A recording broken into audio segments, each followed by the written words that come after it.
Hi guys, James at RampantLionReviews again for you today with another beer review. For this one we are going to head over to California on the west coast of America once again, and we're going to revisit one of the pioneering American craft breweries. So we're going to San Francisco and we're going to revisit Anchor Brewing Company, and this is a beer I've wanted to try for quite some time actually. I've heard very good things about this one. So this one is the Old Foghorn, which is a barley wine ale, and it comes in at 8.8%, so it should be a really damn awesome beer for us to have a look at. It's rated at 99 overall and 96 within the style on Rate Beer, and as I always say, it tends to be a very good measure of just how good your craft beer is, that website. It's let me down a couple of times, but it's not often that it does. So this is a beer that if you enjoy American barley wines, this was really one of the first ones to hit the market. But anyway, as is usual with my beer reviews then, I'll tell you a little bit about the brewery. If you do want to get straight to the tasting, just fast forward. All the usual links are in the description below. That's the brewery website, the link to my other reviews from Anchor Brewing Company. There's maybe about 6 or 7 of those, so make sure you check those out. There's all the usual social media, and if you do want to see more beer reviews, please subscribe to the channel. And as always, to those of you watching in California, please do get in touch and let me know some of the other beers and breweries that you guys would like to see me review. But anyway, to tell you about Anchor Brewing Company. So the Anchor Brewery was founded by German brewer Gottlieb Brekel back in 1849 in a billiard salon on Pacific Street in San Francisco. And this was of course during the gold rush. But the brewery became known as Anchor Brewery in 1896 when it was bought by fellow Germans Ernst Barrett and Otto Schinkel. Now Ernst Barrett died suddenly in 1906, and then the brewery was consumed in a fire caused by the Great Earthquake that year. And just after relocating in 1907, Otto Schinkel was actually hit by a streetcar. Fortunately though, despite this bad luck, the brewery was maintained by German brewers Josef Kraus and August Meyer, and also liquor store owner Henry Tietjen.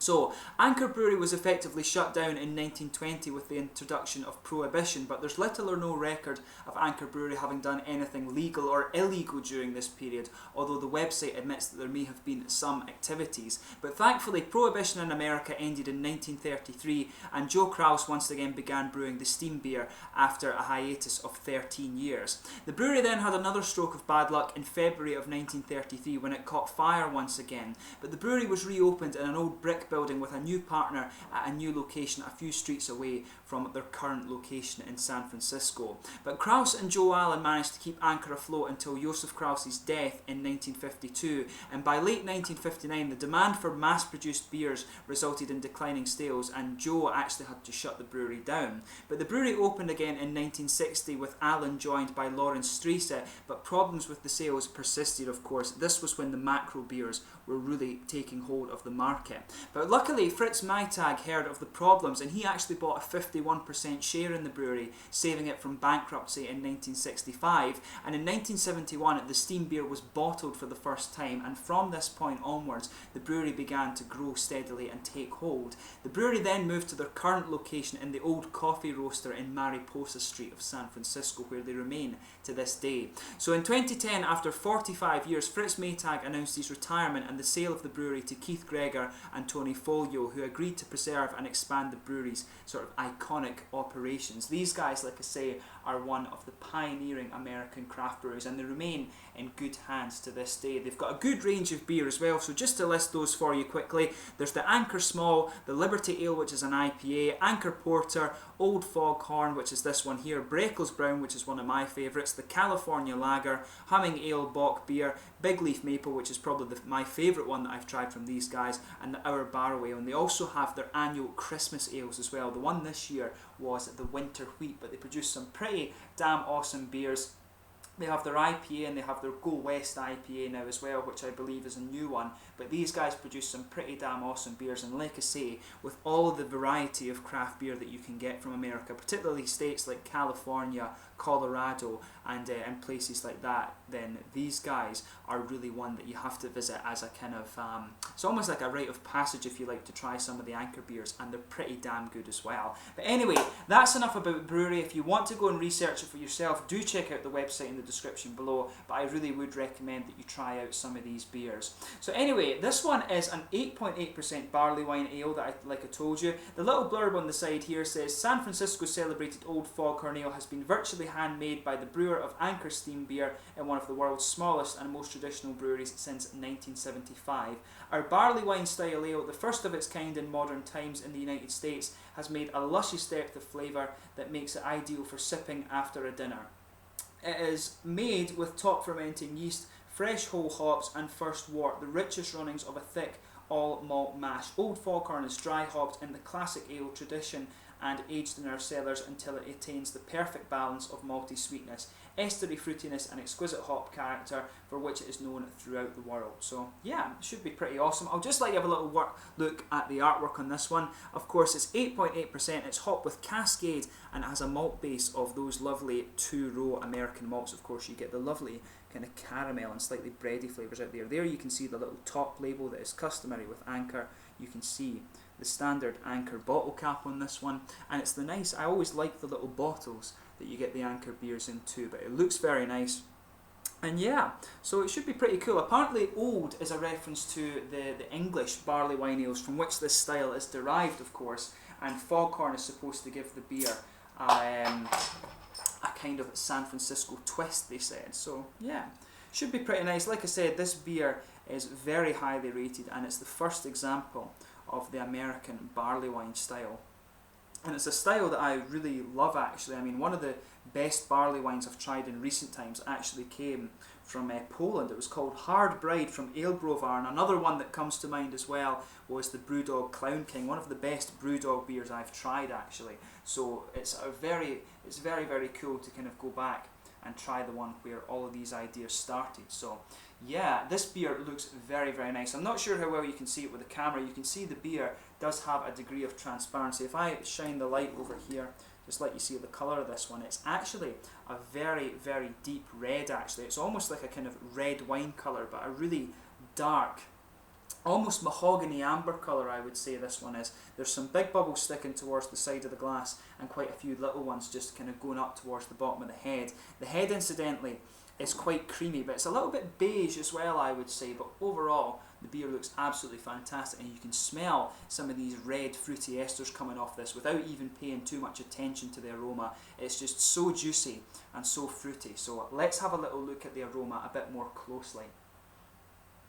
Yeah, just on first note, without even sugaring it up, it has everything you'd expect. You know, there's some dark kind of treacle molasses as they would call it in America in there. You've got the toasted kind of sweeter caramel as well. There's a bit of a bready malt base and some kind of biscuity grainy character, you know, the sort of woody nutty characters, the whole kind of real complex malt base that you would expect from this style.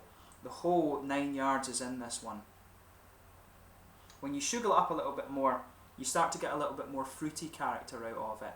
The red fruity esters just come out and they're really juicy actually. They're not kind of oily like you can get from some double IPAs and things like that. You can smell these nice boozy fruity characters. Actually you get a lot of that kind of thick boozy character out of it. You could be forgiven for mistaking this beer for being like 11-12%, something like that. It's only 8.8%, which I believe is actually quite light for a barley wine, but you can smell these beautiful notes in here. A little bit of earthy hop character coming out too. That's mixing with those biscuity grainy characters like I said. Some fruity, you know, there's red fruity esters in this one, the kind of candied fruits. A little bit of plum raisins for me, but it's quite a dark red fruity ester too. It does smell very boozy and very malty caramel sort of thing. So just take a little bit of time and savour the aroma of this beer. There's a lot going on, and especially when it's such a kind of novelty beer, the very first American style barley wine, you really do want to just take this in and enjoy it before you taste it. So yeah, awesome aroma from this beer. So let's get stuck into this one. So this one is the Old Foghorn Barley Wine Ale from Anchor Brewing Company in San Francisco, California. Slange as we would say in Scotland, Skål as we would say in Sweden. Let's get stuck in.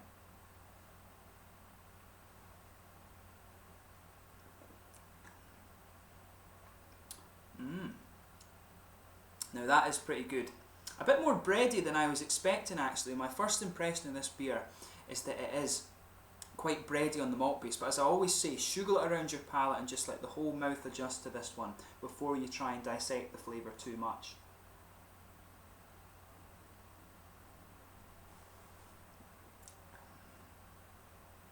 Yeah, definitely with this one, I would say there's a nice bready malt base to it. It reminds me a little bit of some of these kind of German rye breads actually. It does have that kind of blankets the middle of the tongue, and on top of that you can feel some of the more kind of cereally, biscuity characters in there. You can definitely pick that up in this one.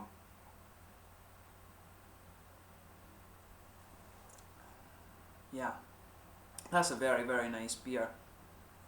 It's almost, it does lean a little bit more towards the English barley wine style, which is, when it's the first American one, you can see why. A lot of the times, these old English beer styles go to America, they become a lot more fruity, they become a lot sweeter. You can definitely see the roots of that in this beer, but it still has a good bit of the original English barley wine character. You can pick up some of the earthy hops at the back corner of the palate there. There is a little bit of that earthiness, and the grainy character from the biscuits and things is really quite present in this one in comparison to some of the other American barley wines I've had.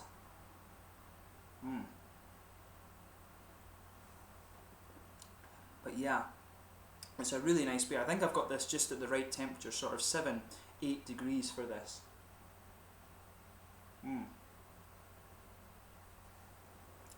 But yeah, this is really nice. You can feel in the middle of the palate the sweeter side of the caramel. As you move out a little bit, you get more of the roasted, kind of toasted treacle and molasses that you would expect from this style. Underneath, of course, there's that German rye bread character, and you can get a little bit of a very slight woody and nutty kind of infusion there. That starts to come out a little bit more in the aftertaste for me, right in the middle of the palate.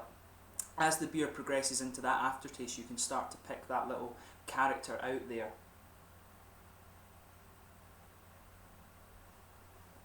But it does taste quite boozy as well.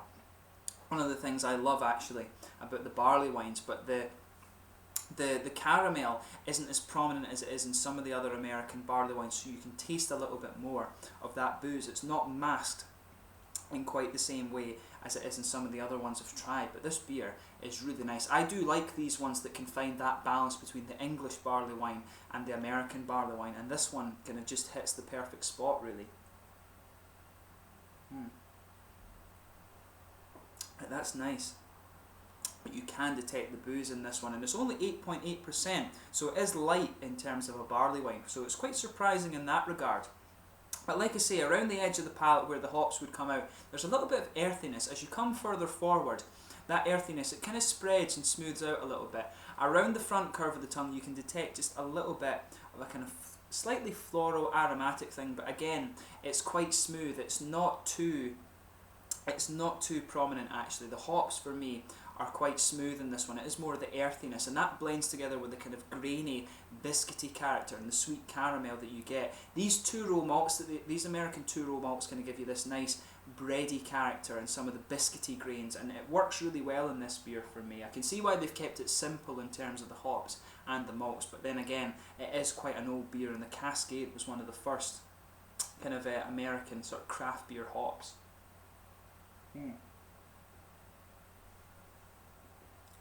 But yeah, it is really nice. If you just go behind that front curve of the tongue there, you can get some of these red fruity esters. There's a bit of candied fruit in there, you know, the sort of Haribo Star Mix hearts that I always describe, a little bit of kind of plum and raisins, but it's not too sharp at all. It is quite a dark and quite smooth candied fruit flavour that you're getting from this one, the sort of raisins, but not really that sharp at all. It's nice and juicy, but you can detect that earthiness starts to spread all the way around the front of the palate for me. But I mean, the flavours in this beer, they blend together very well, and they're very well done. Like I say, this one is somewhere, for me, it's somewhere between what I understand an American barley wine ale is and what I know an English barley wine is. This one kind of meets somewhere in the middle, which makes sense considering it's the first American barley wine. I've said that quite a few times in this video, but the main point to take away is that this is a pretty damn awesome beer, and it's quite different from some of the other American barley wines that you're going to come across from the newer breweries. So if you want to try the very first one, then go for this. It's pretty nice actually. So yeah, overall in terms of flavour, very, very good. In terms of the mouthfeel, I would say mid to full bodied for this one. The carbonation is smooth. It's actually really quite oily. This is one of the most oily beers that I've come across, and that's even when you consider that there are heavier barley wines than this in terms of ABV. The hop character is really smooth. The maltiness is quite interesting because it's quite biscuity and almost a little bit dusty. It does have a little bit of dryness from these grainy aspects, but it's very sweet. There's a good bit of the kind of roasted caramel character in there as well, and there's a bit of juiciness from the fruits, but overall this beer is quite syrupy and quite thick, so it's a nice beer. I would recommend that you have a go at this one. It's really well done actually, and like I say, the novelty of this one is that it was the first American barley wine, so be sure to check this one out for yourselves. I've certainly enjoyed reviewing it for you, and pardon me, a lot of people have recommended that I try this one, so it's good to finally be able to do a review of this one. Pardon me, it's given me a lot of gas obviously as well. So I hope you've enjoyed this beer review. Until the next time, please like, subscribe, share, all the usual YouTube stuff. Let me know your own thoughts on this beer in the comment section below. Let me know what your favourite beers from Anchor Brewing Company are as well, and do let me know some other Californian beers that you guys would like to see me review. Always interesting to get recommendations from the viewers. But thank you again for watching. Until the next time, please like, subscribe, share, all the usual YouTube stuff. Go and check out my social media things, but most importantly, go and try some of the Anchor Brewing Company beers. One of the pioneering American craft breweries along with Sierra Nevada, so make sure you go and check them out. They produce some pretty awesome stuff. I'd personally recommend, you have to try the steam beer. The maple leaf one is really awesome too, and Breckles Brown is pretty damn good. If you enjoy your English barley wines, you will enjoy this one, and all of the beers are good within their own right, so make sure you go and try some of these beers. Until the next time, it's Slangy just now, and I will catch you soon with my next beer review. I'm sure we'll return to Anchor in the fairly near future. Slangy.